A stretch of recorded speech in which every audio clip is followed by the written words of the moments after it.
Laura. Hello, Andrew. Unexpected guest from our litigation team. Surprise. So the question you might ask is, where's Tom?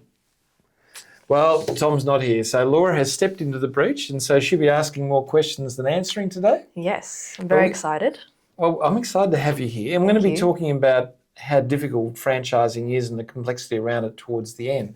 But I thought we might start off with the David Whirl case, which is what happens when you get an investigator who doesn't quite get it. So, interesting case. It's a mine case, two guys in a car, one guy behind, they're friends, cracks it with the guy in the front, grabs him by the neck, hits him a few times.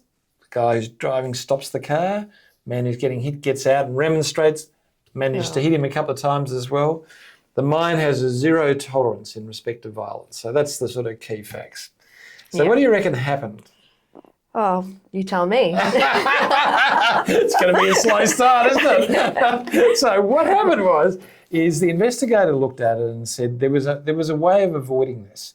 It's zero tolerance, so made a recommendation that this person's employment should be terminated. Right. Now, when the court got hold of it, or when the Fair Work Commission got hold, they went and said, what? This is so unrealistic. And this is one of the reasons you've got to be really careful when you use investigators who aren't worldly. Because, somebody belting someone, if it was you and I doing it, in an office, terrible. That on a mine site where one of your mates whacks you a few times, you get out of the car to try and stop it. And you have hit him a couple of times to stop what he's doing. Yeah. It's a different world, and that's what the Fair Work Commission. But the interesting part is what should happen? What should be the remedy? Now, you can see there's no bad relationship, no theft, is there? No, there was no theft. There was no loss in that sense. So therefore, I'd say reinstatement would be the only. Yeah, because reinstatement is the primary remedy. Unless you can show a breach of trust and confidence, reinstatement will go every single time. So the next case is St Basil's case. Now, I just love the name. That's one of the reasons. Name. Yeah, one of the reasons we chose this case. It's Han and St Basil's case.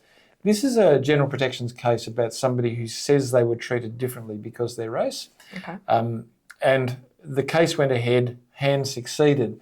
But what's interesting about this case is how an assessment of damages was done in respect of a general protections claim. What does it look like to you? It looks like more of a common law damages. Well, you're on, see, you know this because you're litigation. That's right, that's right. On the money.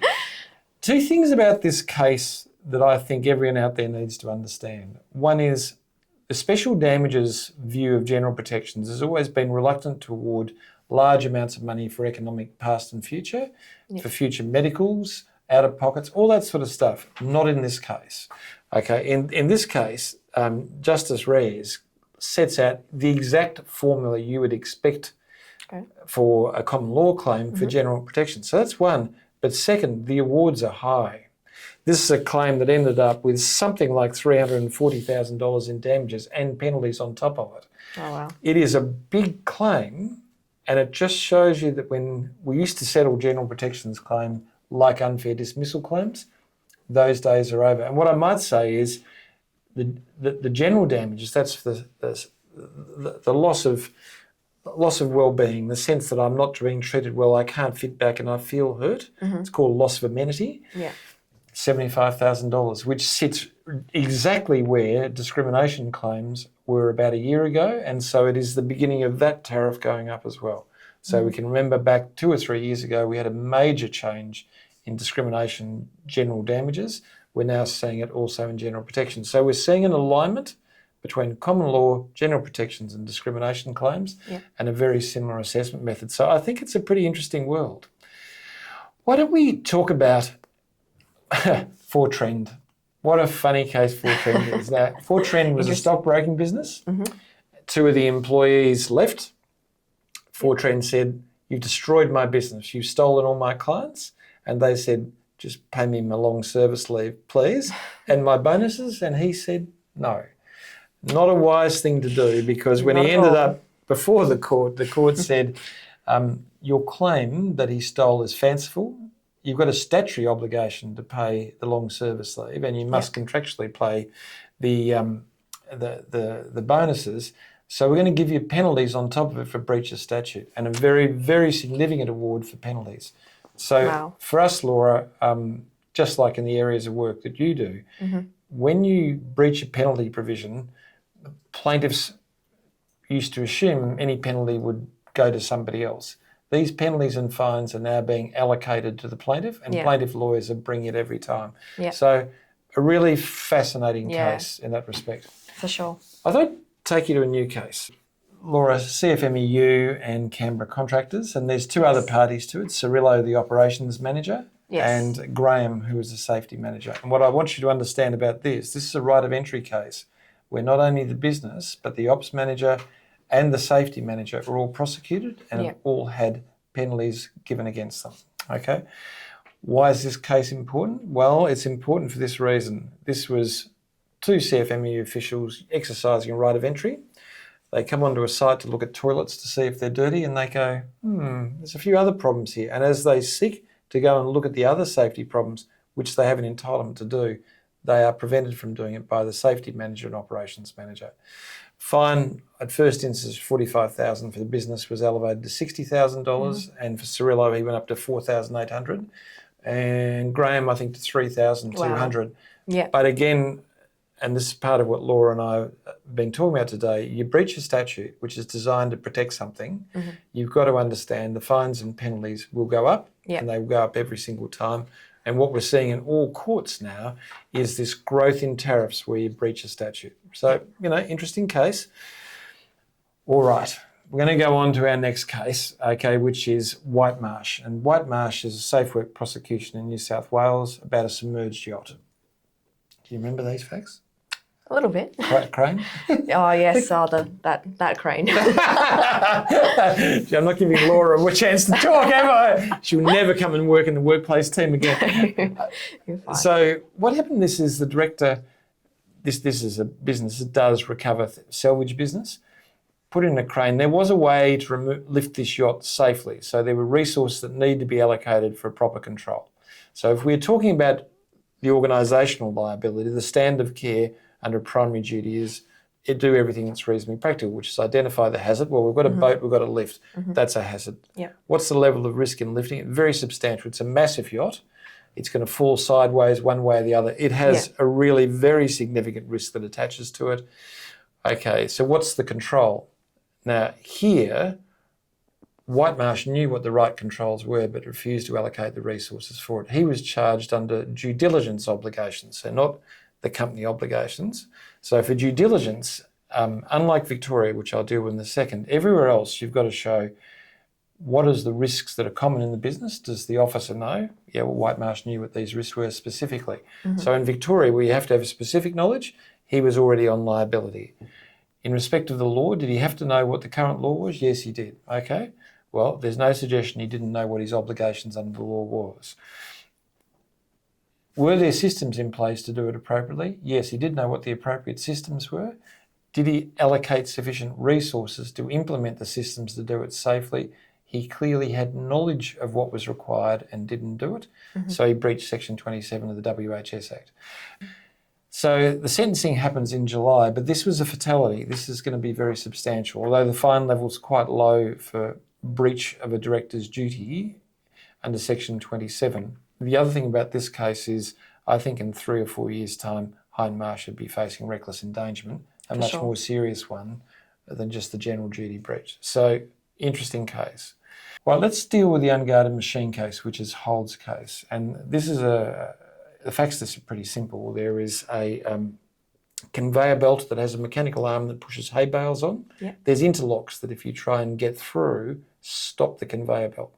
Conveyor belt stopped. On the other side of this, there is a space which doesn't have an interlock and doesn't stop the mechanical arm. So it's unguarded. A year before this particular incident, a safety expert had come in and said to them, look, you've got to deal with this unguarded space. You're going to get someone seriously injured if you're not careful. So what people did as a habit is they went round the unguarded area to straighten the bales up. As this person got in to do that, the mechanical arm pushed them in, and as a result of that, injured his leg, degloving injury and broken leg. Wow, this could have easily been avoided. Could have easily been avoided. Yes. But what's happened here is there were really significant fines, and the reason for it's really straightforward. And that is, you were told you had to fix it. You had a state of knowledge and you chose not to. Now, again, Hold's case is another case. This is a Western Australian case. And Western Australia has very few inspectors and work sites. I think it has 2 outside the mining area for the whole of WA. Oh. So it is really under-resourced. But any inspector with half a brain on the eastern seaboard would have definitely charged this as reckless endangerment. Okay? 100%. And they would have done that because there was a clear knowledge of the risk of serious injury and they were indifferent to it because they knew what they were supposed to do. So WA still getting out of the blocks with the new legislation over there, under-resourced in their safety regulator. If this happened in Victoria, if this happened in South Australia, Queensland, New South Wales, it would have definitely been a reckless endangerment and it would have had to be a plea of guilty. And we would have seen fines well over $500,000 involved. Yeah, so that's right. I think it's a pretty interesting case. Yeah, 100%. Franchising, our main topic. How about that? Yes. You're going well. You've said about 3 words. Yeah, I'm getting there. You're surviving, aren't you? Tom, can you just see what you've done to Laura? Tom, if you're out there, Laura, you're killing her. Wait for tomorrow, Tom. I'm joking. So there's a reason I put a franchising case in, and that is one of the difficulties with the franchising law is that both the franchisor and franchisee both have liabilities around wages. And it's common for the franchisor to go out and set the enterprise agreement. But as you all know from the 7-Eleven case, that an underpayment by a franchisee at wages set by a franchisor, if it's an underpayment, will leave the franchisor and franchisee liable. That's a lot of franchise talk, isn't it? Yes. The franchisor is the big body. Yeah. The franchisee is the person who buys a little business but has to comply with the rules. And this matter wasn't about the underpayment of wages, was it? No. This was about an enterprise agreement. And what they did is, in respect of penalties, is they tried to fix the penalties as a set rate rather than a percentage of the underlying base rate, which meant as the base rate went up, the penalties probably didn't meet the boot test. Right. But what came out in the commission is a whole lot of things. And it's interesting, and for everybody, it's a really important thing. In the fast food industry, you have a high turnover of staff, commonly young, of all different levels. And so at no stage was the Fair Work Commission satisfied that there was an appropriate group of people voting on this that understood the complexity of what the franchisor was trying to do. Right. Nor were they satisfied it passed the boot test. And for the franchisors out there, and we act for both franchisors and franchisees, there needs to be enormous clarity around what you're doing. But if you keep trying to chip away at the edges to keep the costs down, the Fair Work Commission is focused on gig style or uncertain employment, and it will never let it through. And undertakings were given, everything was done here, and the Fair Work Commission said, we're just not satisfied with protecting young employees. So I thought a really interesting case. It's industry-based. If I said there were 2 industries where the Fair Work Commission were going to crack down, it is definitely franchising and gig economy. So it's food delivery services, and it's that. Why don't we go on to now have a look at the case study, all right? That's over to you. This is where you get a chance to talk. All right, so Basil again. Yeah, no, that's why Basil did it, because I like the name. So ever since Basil Faulty, I've liked the name. Alrighty, so Basil was the managing director of Lifted High Logistics and Warehousing Proprietary Limited, a company dealing with aluminium sheet and plating. He was a halfway house for international distribution for this aluminium. The central warehouse at the Greensboro site was ageing. The racking had been recently refurbished, but the line marking and bollards were not as well maintained. There had been several near misses involving forklifts in 2024. Basil was investing in a full warehouse overhaul at each site, where the packing, picking and storage would be fully automated, eliminating the need for forklifts. But his financing was delayed and the increasingly protectionist global economy, especially the Trumpian influence, made money harder to borrow for business heavily exposed to the US market. His safety manager had conducted a risk review of traffic management and made strong recommendations for physical barriers where forklifts operated, along with the remarking, securing the bollards and training. Basil had authorised the painting and line marking along with new signage, but held off on capital works pending the new automated fit-out. He ensured that a rigorous training regime was implemented for everyone within the warehouses and had competency evaluations undertaken. On the 2nd of February 2025, a truck driver from Toll arrived at the 7th Bay to collect a load. He didn't see a supervisor to sign his delivery shit. You said it again? Shit. Keep that in. And walked onto the floor where he was struck by a forklift and killed. The forklift had flashing lights and a siren. Both were operating, but the driver was wearing ear protection and sunglasses and must have missed it. All right. All right, here. What is the first question for us? Could lift it high be liable under safety law, and if so, what for? Okay, so here's the thing. We've talked about the case where you have knowledge. Here is clear knowledge as the nature of risk. You've got a very large warehouse moving very heavy things with forklifts. And what do we know? Well, we know that safety is attributional. So the leader of it, which is Basil, knew that he didn't have sufficient resource and tried to skimp to get through until he could actually automate the place. So the organisation clearly, reasonably practicability, what do they know?